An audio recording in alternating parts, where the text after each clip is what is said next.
মুখ্যমন্ত্ৰীৰ পত্নীৰ মাটিৰ কাষেৰে নাযায় ফ'ৰলেন। ফ'ৰলেনৰ প্ৰকল্পত স্থগিতাদেশ উচ্চ ন্যায়ালয়ৰ। গুৱাহাটী উচ্চ ন্যায়ালয়ৰ গুৰুত্বপূৰ্ণ সিদ্ধান্ত। 4 লেনযুক্ত পথ নিৰ্মাণৰ ক্ষেত্ৰত ব্যক্তিগত লাভালাভৰ কথা চিন্তা কৰা হৈছিল। মুখ্যমন্ত্ৰীৰ পত্নীৰ লাভৰ কথা চিন্তা কৰিয়েই কলিয়াবৰৰ পৰা নুমলীগড়লৈকে বিকল্প প্ৰকল্পৰ চিন্তা কৰা হৈছিল বুলি অভিযোগ উত্থাপন হৈছিল। অভিযোগ অনুসৰি নতুন প্ৰকল্পই সাঙুৰি লোৱা ঠাইৰ কাষত আছিল মুখ্যমন্ত্ৰীৰ পত্নীৰ মালিকানাধীন মাটি। প্ৰকল্পটো এই মাটিৰ কাষেৰে গ'লে মুখ্যমন্ত্ৰীৰ পত্নীয়ে লাভ উঠাব পাৰিব আৰু তাৰ স্বাৰ্থতেই পূৰ্বৰ পথ নিৰ্দেশনা সলনি কৰি কুঁৱৰীতল হাটবৰ জখলাবন্ধা অঞ্চলক এলাগী কৰি তোলাৰ অভিযোগ উত্থাপন হৈছিল। ইয়াৰ ফলত জৈৱ বৈচিত্ৰ্যৰ ওপৰত ব্যাপক প্ৰভাৱ, জখলাবন্ধা আমনি আদি অঞ্চলৰ ব্যৱসায়ীৰ প্ৰভাৱ, এলিফেণ্ট কৰিডৰত হস্তক্ষেপৰ ফলত হাতী মানুহৰ সংঘাত বৃদ্ধি আদি সমস্যাৰ উদ্ভৱ হোৱাৰ আশংকা ব্যক্ত কৰিছিল বহু সচেতন ব্যক্তিয়ে।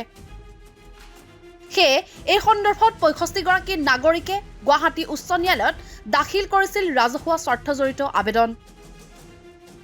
এই আবেদনৰ শুনানি গ্ৰহণ কৰি উচ্চ ন্যায়ালয়ে নতুনকৈ গ্ৰহণ কৰা প্ৰকল্পত স্থগিতাদেশ জাৰি কৰে। এই গোচৰত গুৱাহাটী উচ্চ ন্যায়ালয়ৰ জ্যেষ্ঠ অধিবক্তা কমল নয়ন চৌধুৰী, অধিবক্তা কণ কলিতা আৰু অধিবক্তা প্ৰশান্ত কুমাৰ শইকীয়াই গোচৰীয়া পক্ষৰ হৈ তথ্য সহকাৰে মান্য আদালতৰ মুখ্য ন্যায়াধীশৰ খণ্ড বিচাৰপীঠত যুক্তি দৰ্শায়। পৰৱৰ্তী সময়ত ভাৰত চৰকাৰৰ পথ পৰিবহণ মন্ত্ৰালয়ে নতুন পথৰ নিৰ্দেশনা জৰীপ কৰিলে গোচৰীয়া পক্ষক পুনৰ আদালতত আবেদন দাখিল কৰাৰ স্বাধীনতাও প্ৰদান কৰে।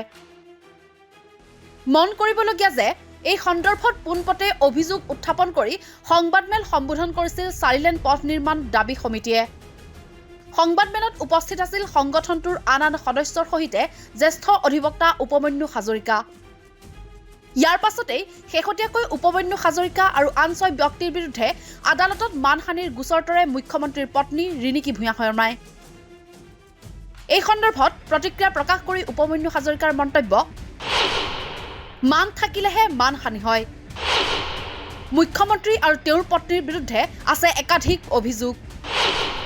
আদালতৰ বিচাৰাধীন বিষয় এটাত কেনেকৈ তৰিব পাৰে মানহানিৰ গোচৰ? তেওঁলোকে এইটো মানহানি গোচৰ কৰিছে। যদি মানহানি কৰিছে, মান থাকিলে হানি হয়। তাৰমানে তেওঁলোকে প্ৰথমতে প্ৰমাণ কৰিব লাগিব যে সন্মান আছে, তাত তেতিয়া হানি হ'ব। আৰু এইকাৰণে তেওঁ সাক্ষী দিব লাগিব, আৰু সাক্ষী দিলে আমিও তেতিয়া জেৰা কৰিবলৈ এটা সুযোগ পাম। আৰু সেই জেৰা কৰা সুযোগত ইতিমধ্যে তেওঁ আৰু তেওঁৰ স্বামীৰ বিৰুদ্ধে যোৱা 15-20 বছৰ যোৱা ৰাজহুৱা ক্ষেত্ৰত বহুতখিনি অভিযোগ আছে দুৰ্নীতিৰ ক্ষেত্ৰত। যদি ভূমিহীনৰ নামত মাটি আবণ্টন কৰি তেওঁলোকৰ কোম্পানীলৈ ট্ৰান্সফাৰ কৰা, কাঞ্চনজুৰিত তেওঁলোকৰ এলিফেণ্ট কৰিডৰ ধৰক বন্ধ কৰি পেলাই তেওঁলোকে নিজৰ বিলাসী ৰিচৰ্টখন তাতে পাতিছে। তাৰপিছত ধৰক কোটি কোটি টকা চৰকাৰী বিজ্ঞাপন, যি তেওঁৰ মিডিয়া কোম্পানীবিলাকক চৰকাৰী বিজ্ঞাপন দিয়া হয়, তেনে বহুত ধৰণৰ অভিযোগ আছে। যি যদি প্ৰমাণ হয় এক প্ৰকাৰে, তেতিয়া সেইখিনি প্ৰিভেনশ্যন অফ কৰাপশ্যন এক্ট আৰু ৱাইল্ড লাইফ এক্টৰ অধীনত এইবিলাক অভিযোগ অপৰাধ হ'ব।